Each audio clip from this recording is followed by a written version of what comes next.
Slide 1 Radar laut merupakan singkatan dari Radio Detection and Ranging, yang dalam pengucapan bahasa Inggris diucapkan radar. Alat navigasi elektronik ini bekerja dengan cara memancarkan gelombang radio melalui antena yang berputar 360 derajat, lalu menerima pantulan dari objek di sekitar kapal, dan menampilkannya pada layar PPA atau Plan Position Indicator. Prinsip utamanya adalah mengukur selang waktu antara pulsa yang dipancarkan dan pulsa yang dipantulkan untuk menghitung jarak dan baringan target secara terus-menerus, sehingga perwira jaga dapat menilai risiko tubrukan sejak dini sesuai aturan 5 Colrex tentang pengamatan. Komponen utama radar meliputi antena pemindai, unit transceiver, unit pemroses sinyal, layar tampilan, dan panel kendali yang berisi tombol pengatur gain, sea clutter, rain clutter, serta skala jarak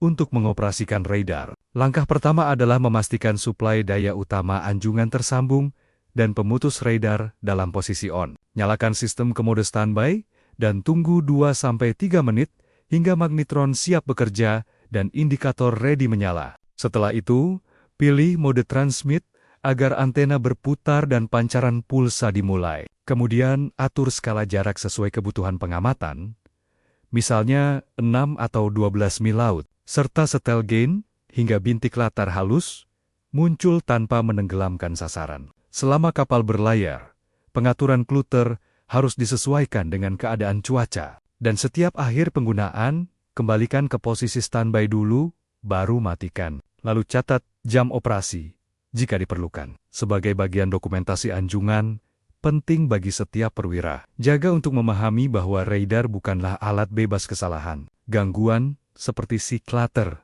akibat gelombang tinggi atau rain clutter dari hujan lebat dapat menutupi gema sasaran kecil seperti kapal kayu atau sekoci. Oleh karena itu, keterampilan menyetel gain, mengatur mode otomatis, atau manual akuisisi, serta memilih polarisasi yang tepat menjadi kunci efektivitas radar sebagai peranti anti-tubrukan. Dalam konteks aturan 5 Colrex, radar hanya salah satu sarana pengamatan, penglihatan, dan pendengaran tetap utama, sehingga perwira jaga tidak boleh terpaku pada layar terlalu lama dan harus tetap memindai cakrawala secara visual. Kombinasi pengamatan visual dan elektronik ini melahirkan apa yang disebut situational awareness yang solid, yang menjadi fondasi utama keselamatan navigasi. Slide 2 Radar plotting manual diucapkan radar plotting manual adalah teknik menentukan risiko tubrukan dengan menandai posisi sasaran pada kertas, plot, atau langsung pada layar radar secara berkala. Fungsi utamanya adalah untuk memperoleh nilai jarak temu terdekat yang disebut CPI, dan waktu temu terdekat TCP, sehingga perwira jaga dapat mengambil tindakan menghindar sesuai aturan 7 dan 8 Colrex secara tepat waktu. Prinsip kerjanya adalah merekam posisi sasaran pada interval waktu tetap, misalnya setiap 6 menit, dengan mencatat jarak dan baringan relatif, lalu menarik garis gerak relatif yang akan memperlihatkan apakah garis tersebut memotong titik pusat kapal sendiri dan berapa jarak CPA yang dihasilkan. Komponen pendukung yang dibutuhkan hanyalah lembar plotting refleksi radar, pensil, penggaris, dan jangka. Atau bisa juga menggunakan fungsi plotting yang tersedia di ECDIS atau ARPA, langkah operasional. Plotting manual dimulai dengan memilih satu sasaran pada layar radar yang dinilai berpotensi membahayakan. Tandai posisi pertama sasaran pada lembar plotting dengan mencantumkan waktu, jarak, dan baringan relatif dari titik pusat kapal sendiri. 3 atau 6 menit kemudian, lakukan lagi penandaan kedua dan ketiga, lalu tarik garis lurus melalui ketiga titik tersebut sebagai garis gerak relatif. Jarak tegak lurus dari pusat kapal sendiri ke garis gerak relatif itulah CPA. Lalu hitung waktu tempuh dari posisi sasaran ke titik tegak lurus untuk mendapatkan TCP. Bila hasil CPI kurang dari 2 mil laut dan TCPAI kurang dari 18 menit, maka risiko tubrukan dinyatakan ada, dan perwira jaga wajib melaporkan kepada nakhoda serta merencanakan manuver penghindaran yang positif dan tepat waktu. Kesalahan yang paling sering terjadi saat plotting manual adalah terlambat memulai. plot atau tidak konsisten dalam interval waktu, yang menghasilkan garis gerak relatif tidak akurat dan CPA yang salah. Oleh karena itu, disiplin mencatat waktu setiap plot, menggunakan jangka dengan stabil, dan mengecek ulang hasil perhitungan TCPAI, merupakan kebiasaan pelaut yang baik sesuai prinsip good seamanship. Sebagai cadangan dari ARPA yang bisa mengalami kegagalan sistem, keterampilan plotting manual harus tetap diasah secara berkala melalui latihan di atas kapal. Ketika ARPA tidak tersedia atau alarm mati, kemampuan plot manual inilah yang akan menyelamatkan kapal dari keputusan menghindar yang terlambat, sekaligus menjadi bukti profesionalisme perwira jaga di hadapan pengadilan maritim jika terjadi insiden. Slide 3. ARPA, yang diucapkan ARPA, adalah kepanjangan dari Automatic Radar Plotting Aid, yaitu sistem komputerisasi yang terintegrasi dengan radar untuk mengakuisisi sasaran secara otomatis, menghitung parameter pergerakan, dan memproyeksikan lintasan sasaran. Fungsinya adalah menyajikan informasi CPA, TCPA, haluan, kecepatan sasaran tanpa perlu plot manual, serta memberikan peringatan dini melalui alarm ketika jarak aman terlampaui, sehingga sangat membantu perwira jaga di perairan padat. Prinsip kerja ARPA diawali dengan pengiriman data gema radar ke unit komputasi. Prosesor melacak pergerakan sasaran yang diakuisisi, menghitung vektor gerak, dan menampilkannya secara langsung di layar radar atau di layar ECDIS. Komponen utamanya adalah unit sensor radar, unit komputasi ARPA, tampilan layar yang mendukung vektor benar dan relatif, panel kendali akuisisi, serta antarmuka ke sensor haluan dan laju. Prosedur pengoperasian ARPA dimulai dengan memastikan radar dalam posisi transmit dan fungsi ARPA aktif, serta mengecek masukan data haluan dari giro kompas dan data laju dari speedlog. Perwira jaga kemudian memilih mode akuisisi manual, menggunakan tuas kendali atau otomatis untuk sasaran yang masuk zona tertentu, dan setiap sasaran yang terakuisisi akan muncul dengan simbol kotak atau lingkaran. Selanjutnya, pantau data yang ditampilkan pada panel sasaran, terutama nilai CPI dan TCP. Amati perubahan warna atau bentuk simbol saat sasaran melampaui batas aman. Dan pastikan alarm sudah diatur pada ambang yang sesuai. Bila alarm berbunyi, segera evaluasi situasi. Lakukan identifikasi visual atau melalui komunikasi fisik dan laporkan kepada perwira senior untuk diambil tindakan sesuai Colrex. ARPA modern seringkali dilengkapi fitur trial maneuver yang memungkinkan perwira jaga mensimulasikan perubahan haluan atau kecepatan sebelum benar-benar melaksanakannya, sehingga dampak terhadap seluruh sasaran dapat diprediksi terlebih dahulu. Namun, perlu diingat bahwa ARPA hanya seakurat data masukan yang diterima. Kesalahan pada giro kompas atau speedlog akan langsung merambat ke perhitungan vektor sasaran dan menghasilkan CPA yang menyesatkan. Maka dari itu, setiap awal jaga wajib dilakukan pengecekan silang antara informasi ARPA dan pengamatan visual, minimal pada 1 atau 2 sasaran terdekat. Ketergantungan berlebihan pada ARPA tanpa verifikasi adalah pelanggaran prinsip dasar pengamatan Colrex dan sering menjadi faktor penyebab tubrukan di perairan ramai. Slide 4. ECDIS adalah singkatan dari Electronic Chart Display and Information, sistem yang biasa diucapkan ECDIS oleh para pelaut. Sistem navigasi berbasis komputer ini menampilkan peta elektronik resmi yang disebut ENC atau S57, menggantikan fungsi peta kertas sekaligus memadukan data dari berbagai sensor seperti GPS, giro kompas, speedlogi, radar, dan AIS. Fungsi utama ECDIS adalah menyediakan informasi posisi kapal secara waktu nyata, perencanaan rute dari dermaga ke dermaga, pemantauan deviasi lintasan, dan peringatan otomatis terhadap bahaya kandas melalui kontur keselamatan. Keunggulan ECDIS dibanding peta kertas adalah kemampuannya melakukan overlay radar, pemeriksaan rute otomatis, pembaruan data peta yang mudah, serta perekaman otomatis seluruh perjalanan kapal untuk keperluan investigasi. Untuk mengoperasikan ECDIS, pertama-tama nyalakan unit komputer dan pastikan lisensi INC masih berlaku serta peta rute pelayaran sudah terpasang. Buka rencana pelayaran yang sudah dibuat sebelumnya, lalu periksa kembali setiap waypoint, radius putar, dan zona aman haluan. Langkah selanjutnya adalah mengatur parameter keselamatan seperti safety depth, safety contour, dan shallow contour disesuaikan dengan syarat kapal ditambah UKC minimum yang dipersyaratkan. Setelah rute diaktifkan, pantau posisi kapal pada mode NORSAP. Amati nilai cross-track error pada panel. Dan pastikan alarm off-track diaktifkan agar setiap penyimpangan segera diketahui. Sebelum mengakhiri tugas jaga, pastikan data perjalanan sudah tersimpan dan lakukan pengecekan silang posisi dengan metode lain, meski ECDIS telah disetujui sebagai pengganti peta kertas. Peraturan internasional tetap mewajibkan adanya sistem cadangan yang siap pakai,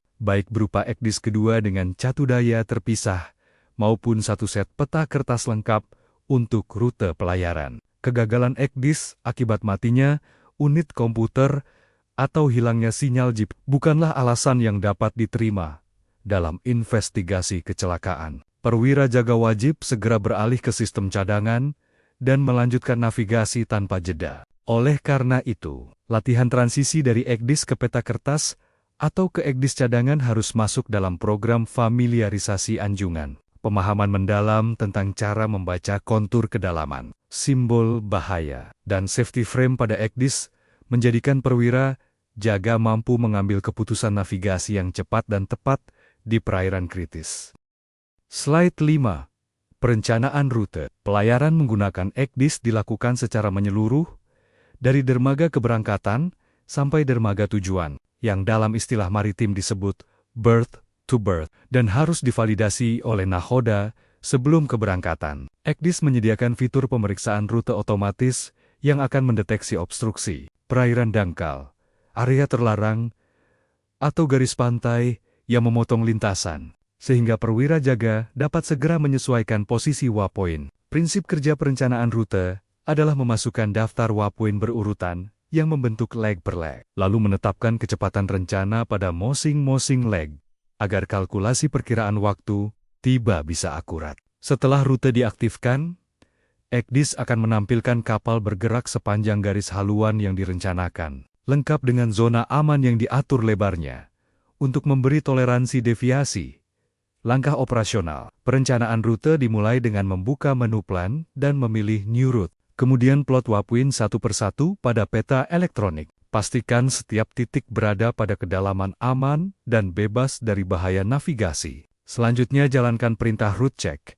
Biarkan sistem memindai seluruh lintasan. Jika muncul peringatan, segera koreksi sampai tidak ada lagi simbol bahaya. Masukkan nilai kecepatan dinas pada setiap leg agar estimasi waktu tiba diperbaharui secara otomatis. Lalu simpan dan serahkan kepada nahoda untuk persetujuan. Begitu kapal berangkat, aktifkan rute yang telah disetujui. Dan tugas perwira jaga adalah mengawasi deviasi lintasan melalui indikator cross-track error. Bila nilainya melebihi ambang yang telah ditetapkan, lakukan koreksi haluan sedikit demi sedikit tanpa perubahan mendadak. Rute yang telah dibuat dan diperiksa oleh ECDIS bukanlah jaminan mutlak bebas bahaya. Karena peta elektronik pun bisa mengandung data kedalaman yang belum diperbarui, terutama di perairan dengan sedimentasi tinggi atau pasca bencana alam. Maka dari itu, perwira jaga tetap harus memeriksa notices to mariners terbaru dan menerapkannya pada basis data INC sebelum berlayar, serta mencocokkan kontur kedalaman dengan echo sounder secara berkala saat melewati perairan dangkal. Selain itu, parameter safety frame harus disesuaikan dengan kondisi perairan. Di laut lepas, bisa lebih lebar, tetapi di selat sempit harus dipersempit agar alarm off-track tidak terlambat berbunyi. Keterampilan menyesuaikan parameter ini secara dinamis sepanjang pelayaran mencerminkan kepekaan dan tanggung jawab seorang perwira jaga profesional. And slide says, IGAS yang dilafalkan. AIS adalah sistem transponder digital yang bekerja pada pita, frekuensi VEC, untuk secara otomatis memancarkan dan menerima data statis, dinamis, serta informasi pelayaran antar kapal maupun stasiun darat. Fungsi utamanya adalah memberikan identitas setiap kapal secara langsung, termasuk nama, nomor MMCI, posisi, haluan, kecepatan, jenis kapal, dan tujuan, sehingga situasi lalu lintas di sekitar kapal dapat dipahami dengan sangat cepat. Prinsip kerja IIS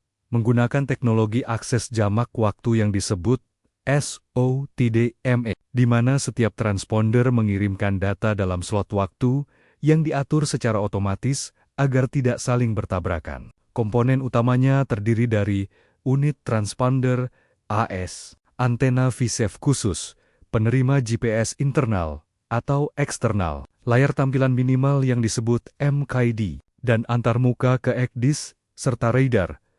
Mengoperasikan AIS relatif sederhana, dimulai dengan menyalakan transponder dan membiarkannya menyala terus selama kapal berlayar. Lampu indikator power dan status pankar terima harus dipastikan normal. Sebelum berangkat, perwira jaga harus memasukkan data statis seperti nama kapal, nomor MMCI, dimensi kapal, serta data pelayaran seperti pelabuhan tujuan, perkiraan waktu tiba, dan jumlah awak melalui MKD atau perangkat lunak terkait. Saat dinas jaga, aktifkan lapisan AIS di layar ECDIS atau radar, sehingga setiap sasaran menampilkan segitiga terarah lengkap dengan vektor kecepatan, dan atur alarm jarak aman serta zona penyaring agar hanya sasaran yang relevan yang ditampilkan. Walaupun informasi AS sangat membantu, perwira jaga tidak boleh hanya mengandalkannya untuk pencegahan tubrukan, melainkan harus tetap mematuhi aturan Colrex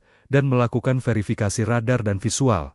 Meski sangat membantu, AIS tidak boleh dijadikan sumber tunggal untuk pengambilan keputusan anti-tubrukan. Karena tidak semua kapal diwajibkan memasangnya, terutama kapal kecil, kapal tradisional, atau objek yang tidak memancarkan sinyal seperti kontainer hanyut. Data yang dikirimkan AIS juga bergantung pada keakuratan masukan dari kapal pemancar. Jika haluan atau status navigasi yang dimasukkan oleh kapal lain salah, maka informasi yang diterima pun akan menyesatkan. Oleh karena itu, Colrex tetap menempatkan pengamatan visual dan radar sebagai acuan utama, sementara AS berfungsi sebagai konfirmasi dan pelengkap. Dalam komunikasi V-Shift koordinasi, memanggil kapal dengan menyebut nama langsung dari data AI sangat membantu mempercepat identifikasi dan menghindari kesalahpahaman. Slide 7 Radio. VCTF laut atau Very High Frequency yang diucapkan VCT adalah alat komunikasi suara jarak pendek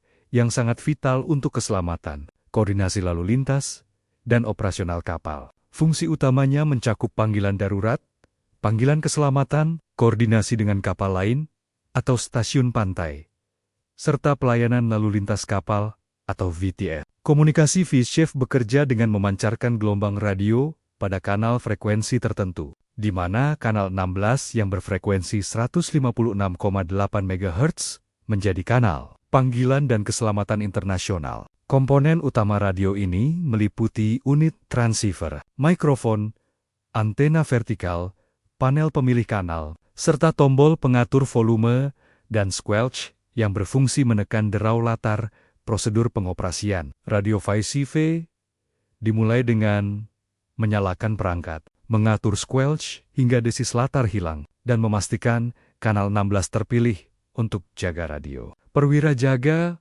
wajib menjaga pendengaran terus-menerus pada kanal 16 selama seluruh periode dinas jaga, sesuai aturan pengamatan Colrex. Untuk melakukan panggilan rutin, pencet tombol TOK, ucapkan nama kapal yang dipanggil 3 kali.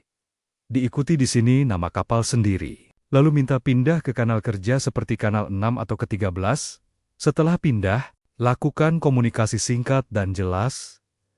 Akhiri dengan diterima, ganti. Lalu kembali ke kanal 16 dan catat panggilan penting tersebut di buku. Catatan radio, salah satu kesalahan umum yang masih terjadi di lapangan adalah penggunaan kanal 16 untuk percakapan tidak penting, yang dapat menutupi panggilan darurat dari kapal lain yang benar-benar membutuhkan pertolongan. Komitmen menjaga keheningan kanal 16 dan disiplin segera pindah ke kanal kerja adalah bagian dari etika profesional pelaut yang diamanatkan oleh Konvensi Radio Internasional. Selain itu, perwira jaga harus terbiasa menggunakan frasa komunikasi maritim standar atau SMCP untuk menghindari ambiguitas, terutama saat berkomunikasi dengan kapal asing atau VTS. Pelatihan berkala di kapal dalam bentuk simulasi panggilan rutin, PAN-PAN, dan MEDI sangat dianjurkan agar saat situasi sebenarnya terjadi, prosedur sudah menjadi refleks, bukan kepanikan.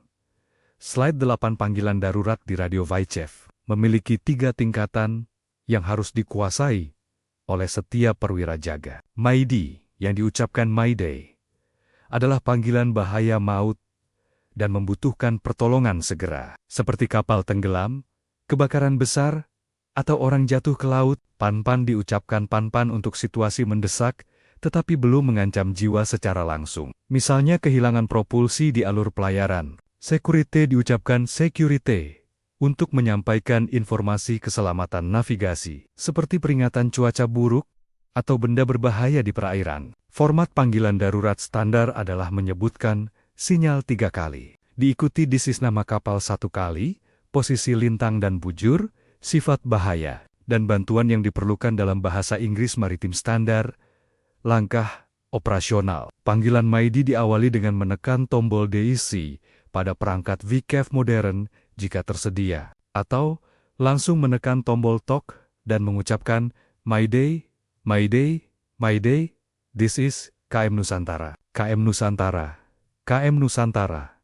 Posisi 06 derajat, selatan 106 derajat, timur, kebakaran di kamar mesin, awak 15 orang, minta pertolongan segera, ganti. Setelah itu, lepas tombol TOC dan dengarkan jawaban. Bila tidak ada respons dalam 2 menit, ulangi transmisi. Untuk PAN-PAN, formatnya serupa tetapi menggunakan sinyal PAN-PAN, PAN-PAN, PAN-PAN, all stations.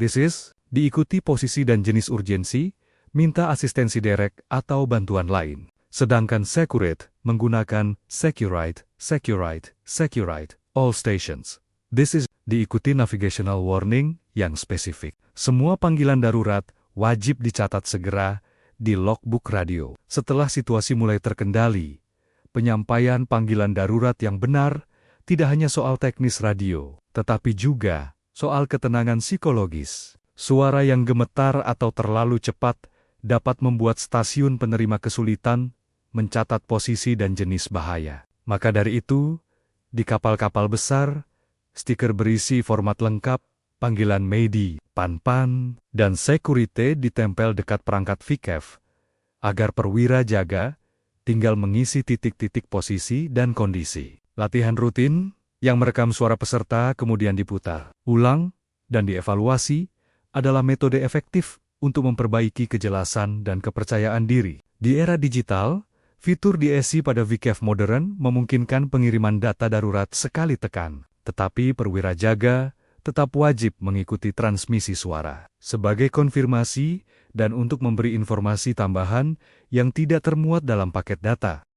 Slide 9 anemometer, yang diucapkan anemometer, adalah alat ukur kecepatan dan arah angin yang dipasang di anjungan bersama barometer untuk memantau kondisi cuaca secara waktu nyata. Fungsi utama alat ini adalah memberikan data angin relatif dan angin sejati kepada perwira jaga agar mampu menilai pengaruh angin terhadap olah gerak kapal, serta mengantisipasi datangnya badai melalui tren tekanan udara. Anemometer bekerja dengan sensor mekanik berupa kincir dan bailing-bailing penunjuk arah atau sensor ultrasonik pada tipe modern yang mengirimkan sinyal listrik ke unit display di anjungan. Barometer digital atau analog di sampingnya mengukur tekanan udara dalam hektopascal. Dan penurunan tekanan yang tajam dalam 3 jam merupakan peringatan dini cuaca buruk dalam operasional harian. Pastikan sensor angin tidak terhalang oleh sarang burung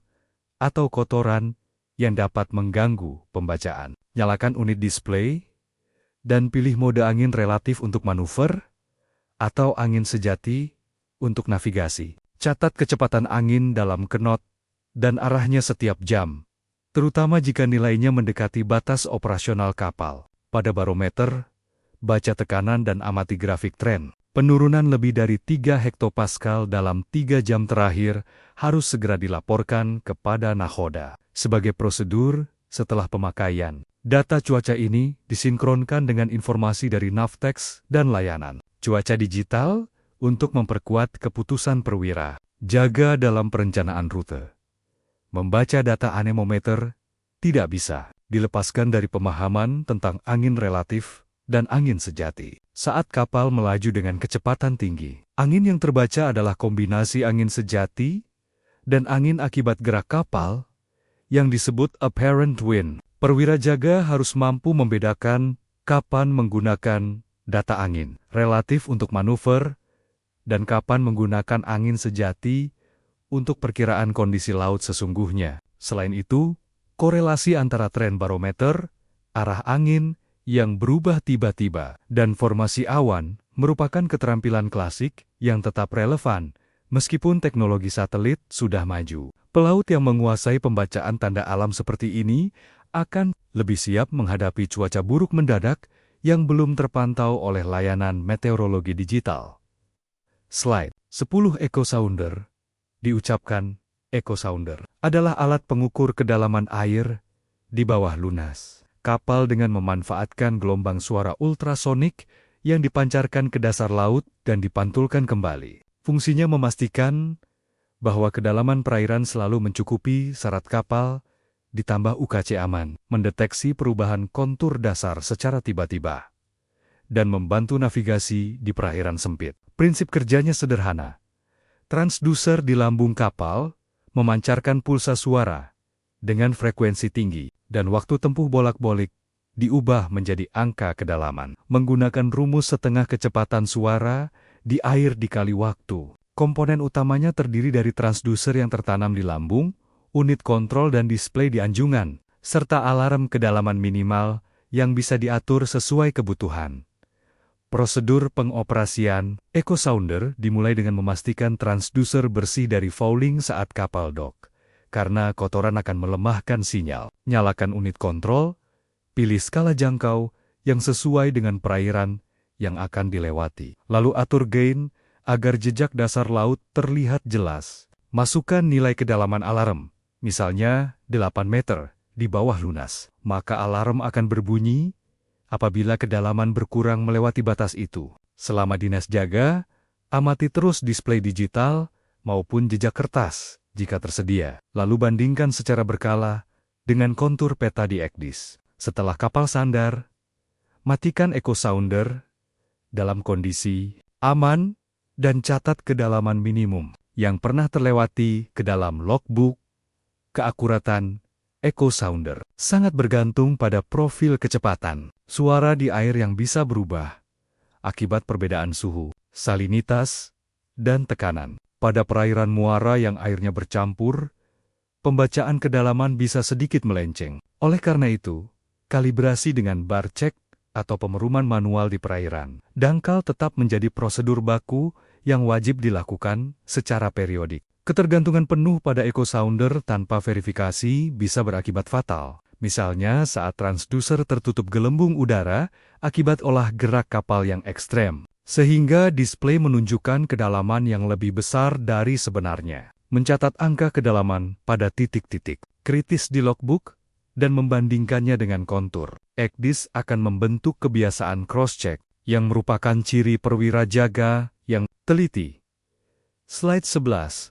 Sistem kemudi kapal modern memiliki 3 mode operasi utama yang wajib dipahami oleh perwira jaga, yaitu follow-up, non-follow-up, dan autopilot. Follow-up diucapkan follow IP adalah mode normal, di mana sudut kemudi mengikuti persis putaran roda kemudi, sehingga jurumudi cukup memutar sejumlah derajat yang diperintahkan. Non-follow-up diucapkan non-follow-up adalah mode darurat, menggunakan tuas langsung yang menggerakkan daun kemudi tanpa kunci sudut, sehingga operator harus terus memantau indikator sudut radar. Autopilot diucapkan, autopilot adalah mode otomatis yang mempertahankan haluan kapal sesuai set point menggunakan masukan dari giro kompas. Prinsip kerja ketiganya sama pada sisi aktuator hidrolik, yaitu sinyal dari unit kontrol dikirim ke pompa yang menggerakkan silinder daun kemudi. Prosedur pengoperasian dimulai dengan uji kemudi 1 jam sebelum keberangkatan dari anjungan dan lokal. Untuk pelayaran normal, jurumudi menggunakan mode follow up dengan memutar roda ke kanan atau kiri sesuai perintah, sambil terus memonitor indikator sudut radar. Di laut lepas, autopilot diaktifkan dengan memasukkan haluan yang diinginkan dan menekan tombol auto. Penyimpangan haluan akan dikoreksi otomatis, tetapi alarm off-heading harus tetap disetel pada batas toleransi. Misalnya, 5 derajat. Jika terjadi kegagalan follow-up atau autopilot, perwira jaga harus segera memerintahkan alih ke mode non-follow EP dan berkomunikasi dengan kamar mesin melalui telegraf atau telepon. Pergantian mode kemudi dari autopilot ke manual harus dilakukan dengan cara yang mulus dan terencana, bukan tiba-tiba karena panik saat alarm berbunyi. Karena perubahan mendadak dapat menyebabkan gerakan kapal yang tidak terduga dan membahayakan situasi lalu lintas. Setiap perwira jaga harus menghafal letak tombol override, tombol emergency stop, dan saklar pemindah mode di anjungan kapalnya masing-masing. Karena tata letak bisa berbeda antar kapal meski prinsip kerjanya sama. Selain itu, uji kemudi lokal yang melibatkan komunikasi langsung dengan ruang steering gear harus dijadwalkan rutin dan tidak hanya dilakukan saat inspeksi. Sehingga saat kondisi darurat benar-benar terjadi, operator sudah familiar dengan ritme komando dan respons. Koordinasi yang erat antara anjungan dan kamar mesin dalam setiap uji kemudi inilah yang membentuk ikatan kerja tim yang solid, esensial bagi keselamatan kapal. Slide 12 serah. Terima jaga malam memiliki perbedaan krusial dengan jaga siang, karena memerlukan adaptasi penglihatan gelap. Penglihatan malam manusia menggunakan sel batang yang membutuhkan waktu sekitar 15 menit untuk beradaptasi penuh, dan cahaya putih dari layar atau lampu dapat merusak adaptasi itu dalam hitungan detik. Oleh karena itu, prosedur serah terima jaga malam mewajibkan perwira pengganti hadir di anjungan 15 menit sebelum waktu jaga dan menghindari paparan cahaya putih dengan hanya menggunakan lampu merah atau mode malam pada peralatan elektronik. Prinsip ini selaras dengan aturan emas handover, Colrex, dan standar STCW yang memprioritaskan kemampuan penglihatan optimal untuk mendeteksi lampu navigasi dan bahaya di kegelapan. Langkah-langkah serah terima jaga malam diawali dengan masuknya perwira pengganti ke anjungan. Redup tanpa menyalakan lampu putih. Kemudian berdiam di dekat jendela sambil menatap cakrawala agar mata terbiasa. Perwira yang lama menyampaikan informasi posisi, target kritis, instruksi malam nahoda, dan status peralatan dengan suara rendah untuk menjaga konsentrasi. Setelah dirasa cukup, keduanya secara bersama-sama memverifikasi lampu navigasi, suar, dan lalu lintas di sekitar kapal dengan pandangan langsung, bukan hanya dari layar radar. Ketika perwira pengganti menyatakan, "Saya siap mengambil alih jaga," serah terima dinyatakan sah dan dicatat di logbook. Lalu perwira baru tetap melanjutkan jaga dengan mempertahankan adaptasi malam seluruh periode tugasnya. Selain menghindari cahaya putih, perwira jaga yang baru bertugas di malam hari perlu menyadari bahwa kelelahan dan kantuk adalah musuh utama yang dapat mengalahkan adaptasi gelap seterang apapun. Oleh karena itu, memastikan istirahat yang cukup sebelum jaga malam sesuai aturan STCW adalah bagian dari tanggung jawab profesional, bukan sekadar hak pribadi. Anjungan yang terlalu hangat juga dapat memicu kantuk, sehingga ventilasi yang baik dan sedikit gerakan tubuh ringan di tempat dianjurkan selama jaga sepi. Jika perwira merasa matanya mulai lelah atau pandangan berkunang-kunang, jangan ragu untuk meminta bantuan jurumudi atau memanggil perwira senior untuk bertukar posisi sejenak, karena keselamatan tidak boleh dikorbankan demi gengsi. Slide 13 cuaca buruk atau heavy weather. Diucapkan heavy weather adalah kondisi angin kencang dan gelombang tinggi yang dapat membahayakan keselamatan kapal, awak, serta muatan. Prosedur menghadapi cuaca buruk bertujuan mencegah kerusakan struktural, pergeseran muatan, masuknya air laut ke geladak, dan menjaga stabilitas kapal. Parameter kritis yang menjadi acuan antara lain kecepatan angin di atas 34 knot atau setara dengan nirgale, tinggi gelombang signifikan di atas 4 meter, serta gerakan rolling dan pitching berlebihan yang terasa. Tindakan pertama adalah menurunkan kecepatan, mengubah haluan relatif terhadap arah gelombang, dan mempersiapkan kapal baik di area anjungan maupun dek.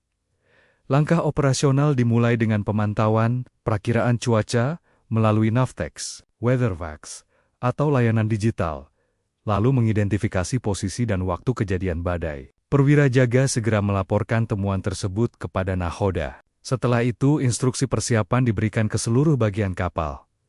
Penutup jendela mati dikunci, lashing muatan dikencangkan, dan sekoci dicek dalam kondisi siap. Jika keadaan memburuk, nahoda akan memerintahkan haluan dan kecepatan seperti heaving to atau running before the sea, dan kamar mesin diminta menurunkan putaran bailing-bailing untuk menghindari beban lebih. Selama cuaca buruk berlangsung, perwira jaga terus memantau indikator kemiringan, mengecek tangki balas, menjaga komunikasi di kanal 16, dan melaporkan posisi ke perusahaan. Salah satu aspek yang sering terabaikan dalam prosedur cuaca buruk adalah kondisi psikologis awak, terutama mereka yang baru pertama kali menghadapi badai besar. Kepanikan dapat menyebabkan kesalahan teknis yang memperburuk keadaan. Oleh karena itu, briefing singkat dari nahoda kepada seluruh awak sebelum memasuki area cuaca buruk, disertai penjelasan bahwa semua prosedur sudah disiapkan dan kapal dirancang menghadapi kondisi ini, akan sangat membantu menjaga moral. Seluruh barang pribadi di kabin harus diamankan, dan awak yang tidak bertugas diminta tetap diakomodasi dengan instruksi jelas tentang kapan harus berkumpul di titik kumpul. Ketika seluruh elemen kapal anjungan, mesin, dek, dan awak bergerak dengan ritme yang sama, kapal dapat melewati badai dengan kerusakan seminimal mungkin dan siap melanjutkan pelayaran. Begitu cuaca membaik, slide 14 uji kemudi, darurat dan steering gear test merupakan latihan rutin yang wajib dilakukan untuk memastikan bahwa sistem kemudi lokal dapat berfungsi apabila kontrol anjungan gagal. Steering gear diucapkan steering gear adalah ruang kemudi lokal tempat pompa dan tuas kemudi darurat berada. Fungsi uji ini adalah memastikan kesiapan operator dan peralatan dalam skenario blackout, kebocoran hidrolik, atau kebakaran yang membuat kontrol anjungan tidak bisa digunakan. Prinsip kerjanya adalah komando dari anjungan dikirim melalui telepon atau VSIF ke ruang kemudi lokal. Lalu operator menggerakkan tuas secara manual untuk mengontrol daun kemudi sesuai perintah. Sementara sudut rudder dikonfirmasi kembali ke anjungan. Prosedur uji kemudi darurat dimulai dengan pengumuman latihan dari nahoda agar seluruh regu bersiap. Tim mesin menempatkan diri di ruang steering gear dan menguji komunikasi suara dengan anjungan menggunakan telepon genggam atau handi-talkie. Setelah komando diberikan, operator lokal mengunci katup isolasi dan mengaktifkan tuas non-follow-up. Lalu anjungan memberikan perintah seperti kanan 10 derajat. Operator menggerakkan tuas sambil terus melihat indikator sudut radar lokal, lalu mengkonfirmasi radar 10 degrees right. Begitu sudut tercapai, proses yang sama diulangi untuk sudut yang lebih besar hingga maksimum. Dan setelah selesai, sistem dikembalikan ke kondisi normal dengan pencatatan di log book.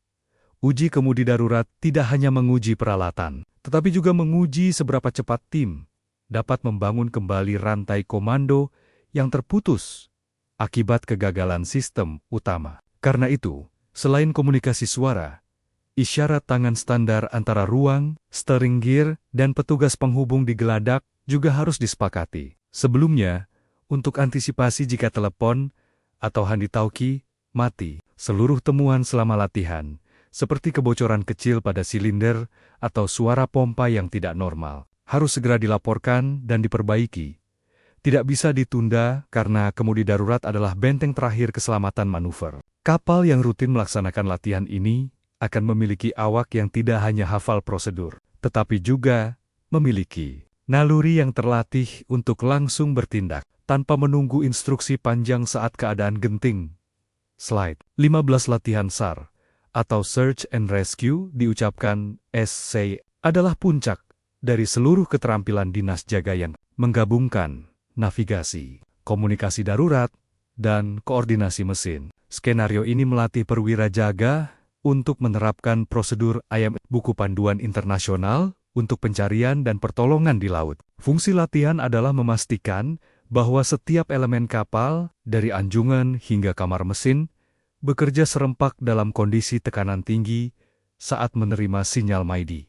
Prinsip koordinasi mengharuskan anjungan menjadi pusat komando, kamar mesin menyediakan tenaga penuh dalam waktu singkat, dan komunikasi radio menjadi penghubung dengan pusat koordinasi. Penyelamatan MRCC, langkah operasional diawali dengan diterimanya peringatan DSC atau panggilan MAIDI di kanal 16. Perwira jaga segera mencatat posisi korban dan melapor ke nakhoda. Nakhoda mengambil alih komando dan memerintahkan standby engine ke kamar mesin, sementara anjungan berkomunikasi dengan MRCC untuk melaporkan rencana bantuan. Haluan langsung diarahkan ke posisi korban dengan kecepatan full ahead, dan petugas jaga menyiapkan lampu sorot, awak sekoci, serta tandu dan peralatan P3K setelah tiba di area pencarian. Kapal menerapkan pola pencarian seperti sector search atau expanding square sesuai IMC. Begitu korban ditemukan,